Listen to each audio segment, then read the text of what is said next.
Hi అండి, నేను Razia healthy kitchen నుంచి. ఈరోజు మన రెసిపీ వచ్చేసి చిన్న ఉసిరికాయలతో పులిహార అండి. ఇది చాలా టేస్టీగా చాలా బాగుంటుంది. ఇలా మనకి సీజన్లో ఉసిరికాయలు దొరికినప్పుడు ఇలా పులిహార కింద చేసుకుంటే మనకి చాలా బాగుంటుందండి. ఇందులో చాలా హెల్త్ బెనిఫిట్స్ కూడా ఉంటాయండి. ఉసిరికాయని సీజన్లో ఎప్పుడు తీసుకోవడం చాలా మంచిదండి. దీంతో మనము పచ్చళ్ళు, పప్పులు వేసుకోవడము ఇలా చాలా చేసుకోవచ్చండి. చాలా బాగుంటుంది. ఇలా బంగాళదుంప పిడుపుతో ఈ పులిహార తీసుకుంటే చాలా టేస్టీగా ఉంటుందండి. చాలా పర్ఫెక్ట్గా ఉంటుంది. ముందుగా ఈ ఉసిరికాయల్ని శుభ్రంగా కడిగి పెట్టుకుందాం. నేను 250 గ్రామ్స్ వరకు ఉసిరికాయలు తీసుకున్నానండి, పిక్క తీసేసినవి. ఇప్పుడు దీనికోసం ముందుగా మనము రైస్ని నానబెట్టుకుందాము. ఇలా శుభ్రంగా ఒక 2 గ్లాసులు వేసుకుంటున్నానండి. నేను ఒక 2 గ్లాసులు అంటే నాకు 1/2 కిలో లెక్క, మీకు ఏదో గ్లాసుల లెక్కను తీసుకున్నా మీరు కరెక్ట్గా వాటర్ మెజర్మెంట్ కోసము పర్ఫెక్ట్గా రైస్ కుక్ అయి ఉంటే పులిహోర అనేది బాగుంటుందండి. అపీరియన్స్ వైజ్ కూడా దీన్ని శుభ్రంగా 2-3 సార్లు రైస్ని బాగా కడిగి ఇప్పుడు ఇందులోకి నేను తీసుకున్న 2 గ్లాస్ రైస్కి 4 గ్లాస్ వాటర్ వేసుకుంటున్నానండి. నార్మల్గా మీరు కరెక్ట్గా రైస్ని మెత్తగా అవ్వకుండా కుక్ అవ్వడానికి మీ కుక్కర్లో ఎలా అవుతుందో దాన్ని బట్టి అలా చూసి వేసుకోండి. నేనైతే 2 గ్లాస్కి 4 గ్లాస్ వాటర్ వేసుకొని ఇందులోకి ఒక స్పూన్ వరకు సాల్ట్ వేసుకోవాలండి.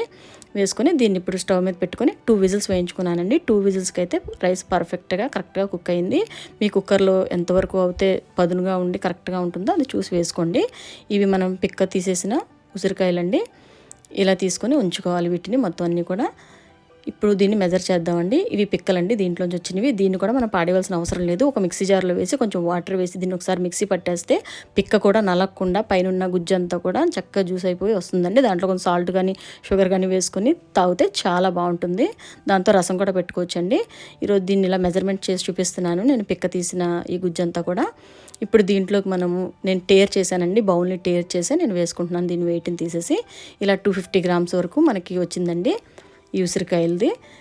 దీనికి మొత్తం మిక్సీ పట్టేసుకుందాం. మొత్తం ఇది మిక్సీ జార్లోకి వేసుకొని 250 గ్రామ్స్ కూడా మిక్సీ పట్టేసుకుందామండి.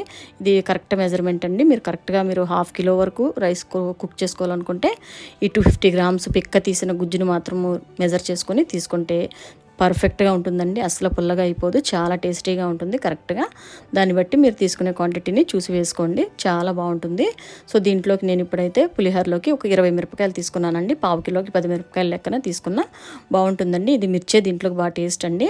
చిన్న అల్లం ముక్క ఇలా చెక్కి పెట్టుకొని ఒక గుప్పిడి వరకు కరివేపాకండి. దీన్ని శుభ్రంగా కడిగి లేకుండా పెట్టుకుందామండి. ఇలా అల్లాన్ని చిన్న చిన్న ముక్కల్లా కట్ చేసి పెట్టుకుందాము. ఇప్పుడు స్టవ్ మీద కడాయి పెట్టుకొని ఇందులోకి ఒక 50 ml వరకు నార్మల్ ఆయిల్ అండి, సన్ఫ్లవర్ ఆయిల్ ఏదన్నా కూడా వేసుకోవచ్చు. ఒక 50 ml వరకు నేను పీనట్ ఆయిల్ వేసుకుంటున్నానండి.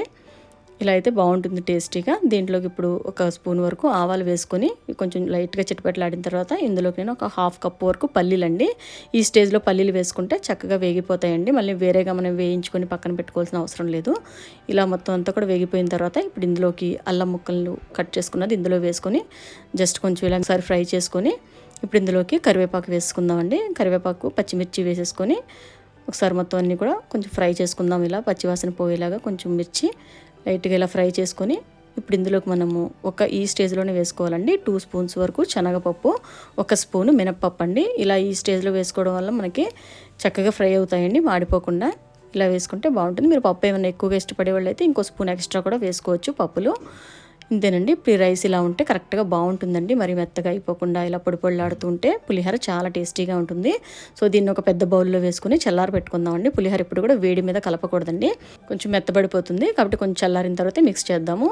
ఈలోగా మన తాలింపుల్లోకి మనం మిక్సీ పట్టుకున్న ఈ గుజ్జంతా కూడా ఇందులోకి వేసేసుకొని వేసిన వెంటనే జస్ట్ ఒక 50 సెకండ్స్లో రైస్ అంతా వేసుకొని ఈ విధంగా మిక్స్ చేసుకుందామండి. ఇంతేనండి మన పులిహోర. చాలా సింపుల్గా టేస్టీగా ఉండే పులిహోర అండి. చాలా హెల్త్ బెనిఫిట్స్ కూడా ఉన్నాయండి. చక్కగా విటమిన్ సితో మనం ఇలా చేసుకుంటే ఇది చాలా బాగుంటుంది. ఉసిరికాయ కూడా తినడానికి ఇష్టపడని పిల్లలు కూడా ఇలా పులిహోర చేస్తే చాలా బాగా తింటారండి. చిన్నపిల్లలకి ఈ విటమిన్ సి మనం ఎప్పుడు కూడా చిన్నప్పటి నుంచి అలవాటు చేస్తే పిల్లలకి త్వరగా వైట్ హెయిర్ రావడం ఈ మధ్య పిల్లలకి అలా వస్తుంది. కాబట్టి అలా ఏమీ లేకుండా విటమిన్ సి ముందు నుంచి మనం పిల్లలకి ఇలా అలవాటు చేస్తే ఈ ఉసిరికాయలో అయితే ఇంకా పర్ఫెక్ట్గా చాలా బాగుంటుందండి. చక్కగా తీసుకుంటే పిల్లలకి చాలా బాగుంటుంది. ఇంతేనండి మన ఉసిరికాయ పులిహోర. దీంతోపాటు బంగాళదుంప పిడుపు చాలా టేస్టీగా ఉంటుంది. ఒకసారి మీరు ట్రై చేయండి, చాలా బాగుంటుంది. ఇంతేనండి. వీడియో కానీ మీకు నచ్చినట్లయితే లైక్ చేయండి, మీ ఫ్రెండ్స్కి, ఫ్యామిలీ మెంబర్స్కి షేర్ చేయండి, ఛానల్ని సబ్స్క్రైబ్ చేసుకోండి. నెక్స్ట్ వీడియోలో మళ్ళీ కలుసుకుందామండి. Thanks for watching.